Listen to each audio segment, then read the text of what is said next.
I'm going to tell you about a story about just an everyday trip that kind of turned south there for a minute, but we pulled through it.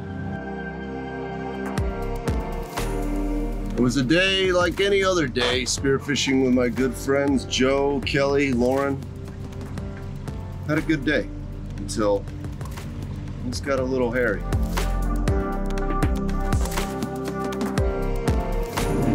I like a little bit of danger, you know.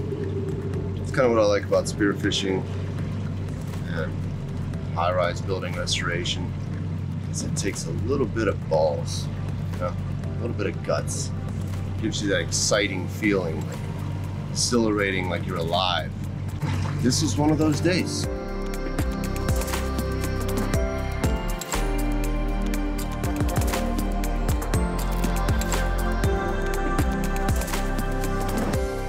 So we headed out in the morning, but we didn't really have a plan. We came out of the inlet, the water was super clear, and so we decided to take a look around, see if we could see any fish lurking around.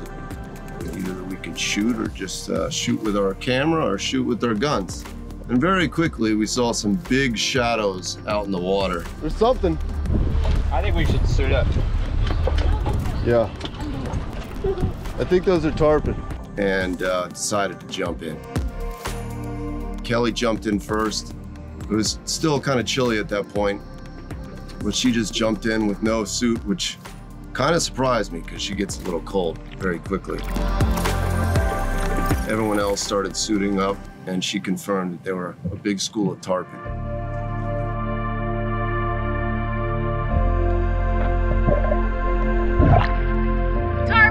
Obviously not a fish that we could shoot, not a game fish that you want to eat, but still a beautiful, majestic creature that we wanted to take some pictures and video of, and it was really a nice moment.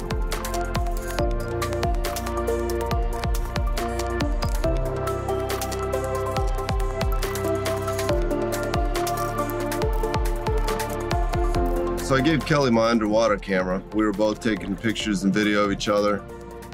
Tarpon are just beautiful, especially when the water's that clear. It's just a beautiful sight. They're so huge.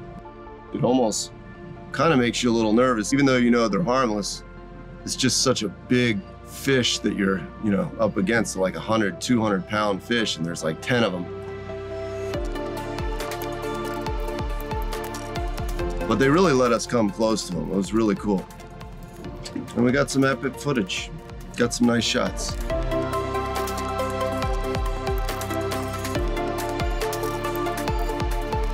So moved along from the tarpon, we saw another dark shadow. Kelly's sick of being a little cold, so just getting suited up. Yes.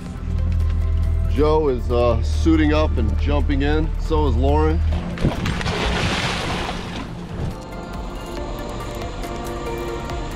That's why you go out midday when the fish aren't biting, you just go around and swim with tarpon, and maybe we'll find a shark for Kelly.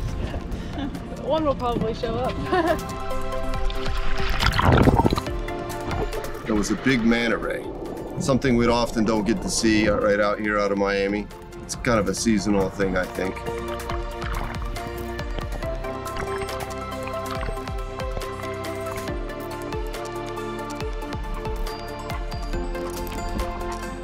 But we were hoping to find some cobia on that manta ray.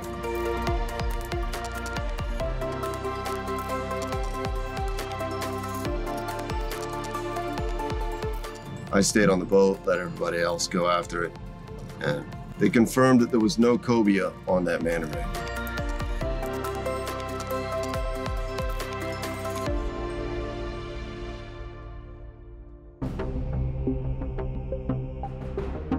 So this was a point in time where you could take your boat out for quarantine, but you couldn't like go to a sandbar, you couldn't stop at an island, you couldn't do anything. The police were just all over the place. I mean, it was this one group of people that just found this little tiny island just tucked away to just, you know, pull up and just enjoy themselves a little bit. And, you know, the law came up and shut them down. So at least we have an activity that we didn't need to be on land or, you know, need to be anchored up, that we were out in the ocean and nobody was out there. I mean, That's like the one place I would want to be in a situation like that, is out there in the ocean. There's no COVID out there. That's just the best place to be, in my opinion. And that's where we were.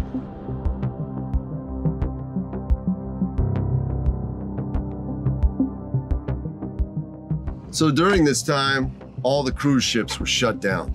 They were just anchored up outside, something you don't often see. I saw it more in Fort Lauderdale, but I don't see it as much in Miami. I think they just come in and out. It's a big port. And so we just had like 10 cruise ships just anchored up out there, which we weren't too happy about, honestly, because these cruise ships have big anchors. And they're in like 125. They were in some area that could have been some nice reef, and you know they're just dropping those anchors right down on the reef and just crushing it, causing destruction. So we decided to go see if maybe these cruise ships were holding any fish. This is like our one chance to do this too. I mean, in Fort Lauderdale, the container ships are always out there, and I've dove on those a few times, but never such. These cruise ships are a lot bigger, and they've been here longer, and the depth that they're at is really just perfect. You know, I mean, it was kind of the season for mahi, and you know, everything should have been coming through, and tuna, and so we decided to go check them out. All right, get suited up.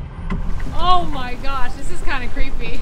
It is when you get in the water, that shadow.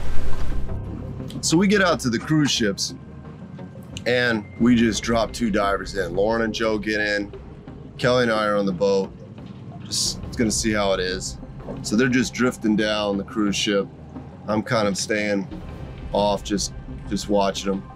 And then the cruise ship crew comes out, starts yelling at us. Hello, you speak English? Yes. Please step back. Ship security. We don't want to call the authorities, but we will have to. We're gonna call the cops. We're fishing. I understand. You will have to stay at least 100 meters away or we call the Miami authorities. It's the law? Yes. 100 meters from cruise vessels. 100 meters. Okay. I don't even know if that's true.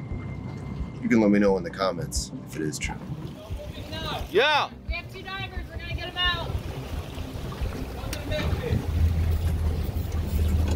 I don't see anything. He's saying that we have to be 100 meters from any cruise ship. Okay. I don't know if that's legit, but he's saying he'll call the authorities if we don't get out now. We're handling it. So whatever, you know, it's kind of diving with somebody yelling at you. They're gonna call the law. So we picked up our crew and moved on, and decided to try some buoys. You know, the channel markers for the inlet, just see what was around there. Shot a couple of small fish.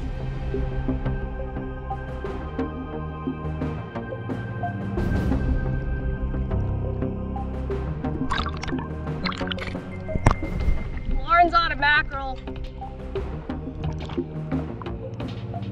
Nice. Sashimi. Nice little fish there, Lauren. Stuck in him.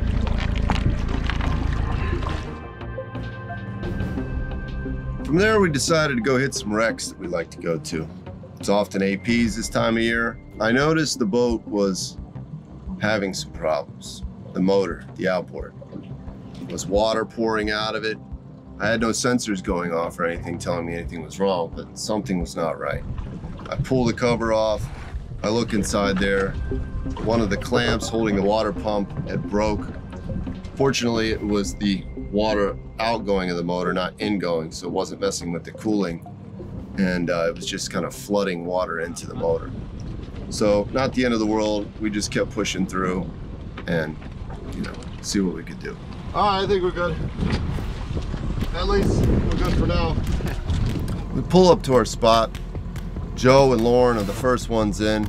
Kelly and I are kind of taking our sweet time to get in, and just when I'm about ready to get in, Joe is way out there. What's up? What? Way out there. I need a second shot. Hey, he needs us over there. Bro, you're like freaking 300 yards away. So without even warming up or anything, I just got to swim beeline all the way over to him. He's obviously shot a big fish if he needs a second shot. I shoot over there. Sure enough, he's got a big AP. Bull sharks are swarming around. I got to put a second shot in this. We got to take this fish out. We got to bring this boat now. Current's kind of ripping. I drop down, boom, put another shot in the fish. I got a good shot on it.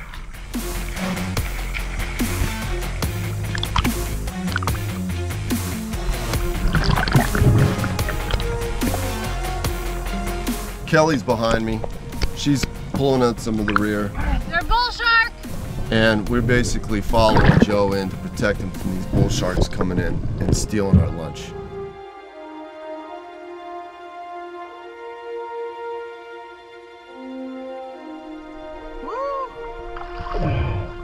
Get back to the boat. I'm exhausted. Just swam all the way over there, dropped down, put a shot on a fish, swam all the way back. Not the ideal situation for just starting to dive. That was quite a little adventure we had there. If we could put that second shot on it, that would have been bull shark bait. Oh yeah. Thank you, man.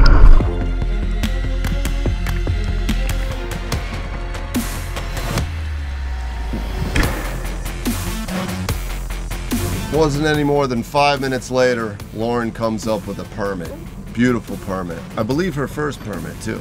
Nice, Lauren, you got a permit? Yeah. That's my first permit. First permit, hold that sucker up. So Lauren shoots a nice permit, and Kelly goes down and shoots a nice yellowjack.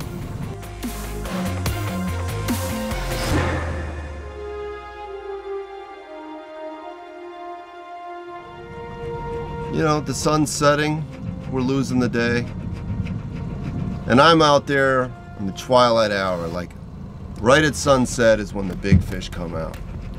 And I was trying to get an AP, I was trying to get a permit, I was trying to get anything, you know, worthwhile.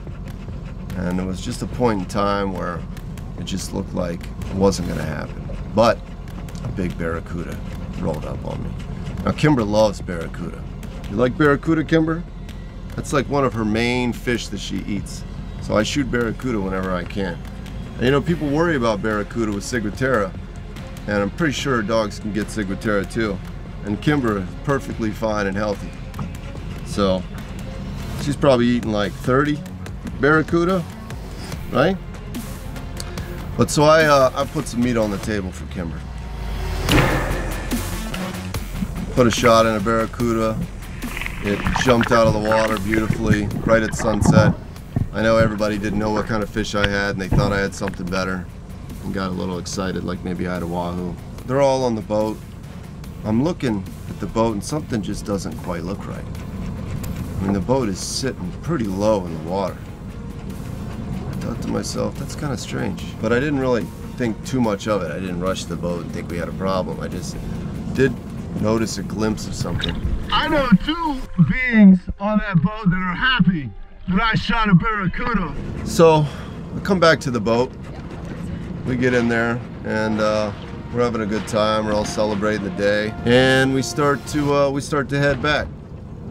Only one problem: we couldn't get on plane. There was something wrong with the boat.